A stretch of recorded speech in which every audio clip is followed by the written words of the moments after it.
Hi friends, welcome to పెన్నెమ్స్ kitchen. ఈరోజు వీడియోలో చాలా రుచికరమైన బీరకాయ పచ్చడిని సింపుల్గా ఎలా ప్రిపేర్ చేసుకోవాలో చూపించబోతున్నాను. ఇలా చేసిన పచ్చడిని వేడి వేడి అన్నంతో కలుపుకొని తింటే ఇంకో కూరతో కూడా పని లేకుండానే కమ్మగా కడుపు నిండా తినేయచ్చు. నిజంగా చాలా టేస్టీగా చాలా బాగుంటుంది. బీరకాయ కూరతో పోలిస్తే ఈ బీరకాయ పచ్చడి రుచి అనేది నెక్స్ట్ లెవెల్లో ఉంటుంది. సో ఇక లేట్ చేయకుండా ఈ నోరూరించే బీరకాయ పచ్చడిని చిటికలో ఎలా ప్రిపేర్ చేసుకోవాలో ఈ వీడియోలోకి వెళ్ళి చూసేయండి. ఈ బీరకాయ పచ్చడిని ప్రిపేర్ చేసుకోవడానికి నేను ఇక్కడ ఒక పెద్ద బీరకాయని తీసుకున్నాను. ఇది వచ్చేసి ఒక పావు కేజీ నుంచి 300 గ్రాముల వరకు ఉంటుందన్నమాట. ఈ బీరకాయని శుభ్రంగా కడిగేసి ఫస్ట్ ఇలా సగానికి కట్ చేసుకొని బీరకాయ పైన ఇలా లైన్స్ లాగా ఉంటుంది కదా, అంతవరకు మాత్రమే పీలర్ తోటి పీల్ చేసేసుకోండి. ఇది ఇలానే ఉంచితే పచ్చళ్ళలో అక్కడక్కడ మనకి ఈనెల్లాగా కనిపిస్తుంది అనమాట. అందుకోసం ఈ ఈనెల్ని మాత్రం పీలర్ తోటి తీసేసుకోండి. తొక్కలు తీయాల్సిన పని లేదు.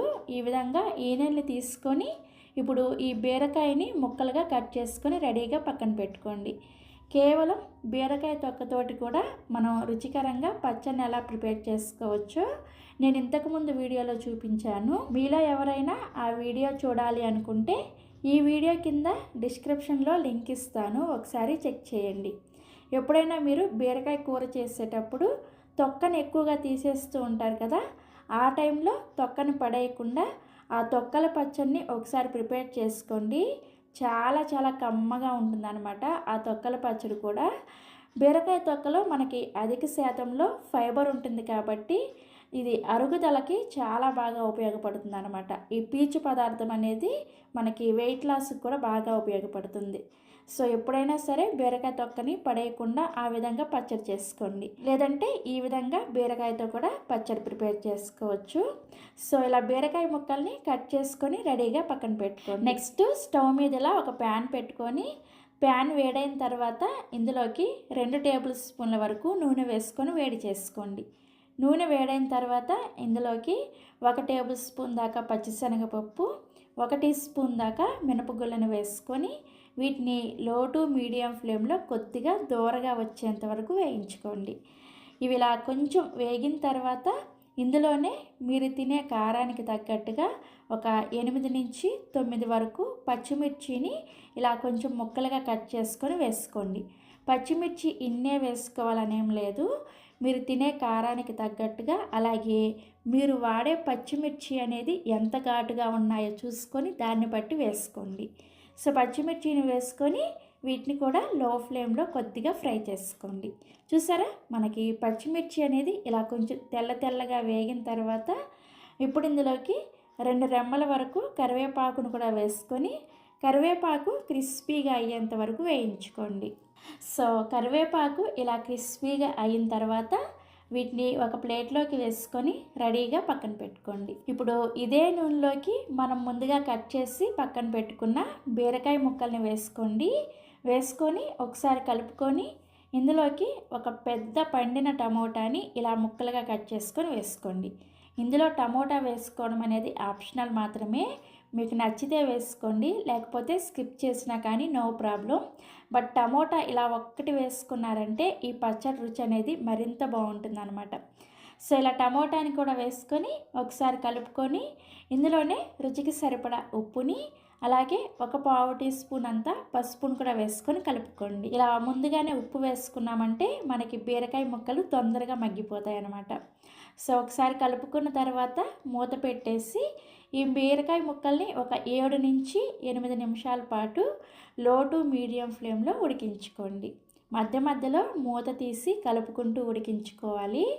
మరి నేను ఇక్కడ ఒక 2-3 నిమిషాల పాటు బీరకాయ మగ్గిన తర్వాత మూత తీసి కలుపుకుంటున్నాను. చూసారా, మనకి బీరకాయల నుంచి ఇలా చక్కగా నీళ్ళు ఊరుతాయి అన్నమాట. ఆ నీళ్ళతోనే మనకి బీరకాయ చక్కగా మగ్గిపోతుంది. సో ఇలా ఒకసారి కలుపుకొని మూత పెట్టేసి మళ్ళీ మగ్గించుకోండి. సో టోటల్గా ఒక 8 నిమిషాల తర్వాత మూత తీసి మీకు చూపిస్తున్నాను. చూసారా, మనకి బీరకాయ చక్కగా మగ్గిపోయింది కదా. ఇలా ఒక ముక్కను తీసుకొని ఈ గరిటతో ఇలా కట్ చేసామంటే మనకి బీరకాయ ముక్క అనేది ఉడికినట్లుగా తెలుస్తుంది. చూసారా, ఇలా 2 ముక్కలుగా అయిపోతుంది అనమాట. సో చక్కగా ఇలా బీరకాయ ఉడికిన తర్వాత ఇప్పుడు ఇందులోకి ఒక చిన్న నిమ్మకాయ సైజ్ అంతా చింతపండుని వేసుకోండి. చింతపండుని మరీ ఎక్కువగా వేసుకోవద్దు, ఇలా కొంచెం వేసుకోండి. తర్వాత ఇందులోనే ఒక పిడికెడు కొత్తిమీర, అలాగే 4 నుంచి 5 వరకు పొట్టు తీసిన వెల్లుల్లి రెబ్బలు, 1 టీ స్పూన్ దాకా జీలకర్రను కూడా వేసుకోండి. ఇవన్నీ వేసుకున్న తర్వాత ఒకసారి కలిపేసి ఈ కొత్తిమీర అనేది కొద్దిగా మగ్గేంత వరకు లో ఫ్లేమ్లో ఉడికించుకోండి. సో కొత్తిమీర మనకి ఒక 2 నిమిషాలకే ఇలా చక్కగా మగ్గిపోతుంది అనమాట. మనకి ఎక్కడ కూడా కనపడకుండా ఇలా చక్కగా మగ్గిపోవాలి. సో కొత్తిమీర కూడా ఇలా చక్కగా మగ్గిన తర్వాత స్టవ్ ఆఫ్ చేసేసి ఈ మిశ్రమం మొత్తాన్ని కూడా పూర్తిగా చల్లారనివ్వాలి. మనకి ఈ బీరకాయ మిశ్రమం అనేది చల్లారేలోపు ఒక మిక్సీ జార్ని తీసుకొని అందులోకి మనం ముందుగా వేయించుకున్న పచ్చిశనగపప్పు, మినప్పప్పు, అలాగే పచ్చిమిర్చి ఉన్నాయి కదా, వీటిని మిక్సీ జార్లోకి వేసుకొని ఫస్ట్ వీటిని మెత్తగా గ్రైండ్ చేసుకోండి. మరీ మెత్తగా ఏం అవసరం లేదు.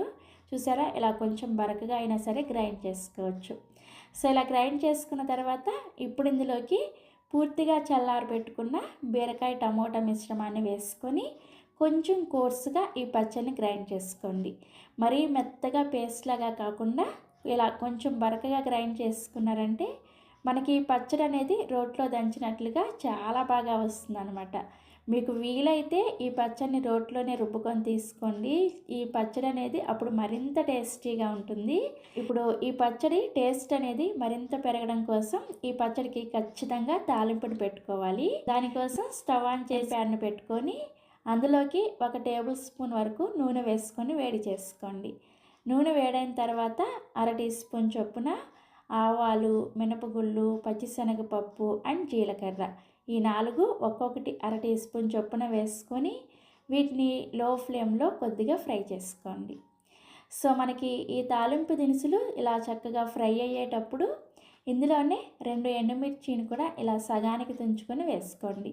తర్వాత ఒక రెమ్మ కరివేపాకును కూడా వేసుకొని ఈ కరివేపాకు క్రిస్పీగా అయ్యేంత వరకు లో ఫ్లేమ్లోనే ఫ్రై చేసుకోవాలి. మనకి తాలింపు అంతా కూడా ఇలా చక్కగా వేగిన తర్వాత ఇప్పుడు దీంట్లో మీరు కావాలంటే కొద్దిగా ఇంగువను కూడా వేసుకొని కలుపుకోవచ్చు.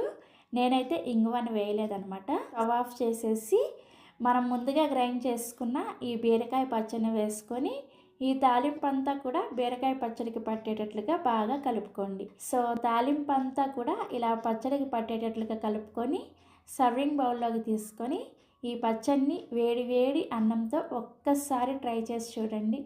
ఇక ఏ కూర పెట్టినా కానీ పక్కన వద్దని ఇదే పచ్చడితో మొత్తం అంతా కూడా కడుపు నిండా తినేస్తారు. అంత టేస్టీగా ఉంటుంది. ఇంత ఎక్కువగా చెప్తున్నాను అనుకోవద్దు, మీరు ఒకసారి ట్రై చేయండి. ట్రై చేసి మీకు ఈ బీరకాయ పచ్చడి రుచి అనేది ఎలా అనిపించింది అనేది ఈ వీడియో కింద కామెంట్ సెక్షన్లో నాతో షేర్ చేసుకోండి. మరిన్ని ఎమ్మీ అండ్ టేస్టీ రెసిపీస్ కోసం పెండెమ్స్ కిచెన్ని సబ్స్క్రైబ్ చేసుకోవడం అస్సలు మర్చిపోకండి. Thanks for watching.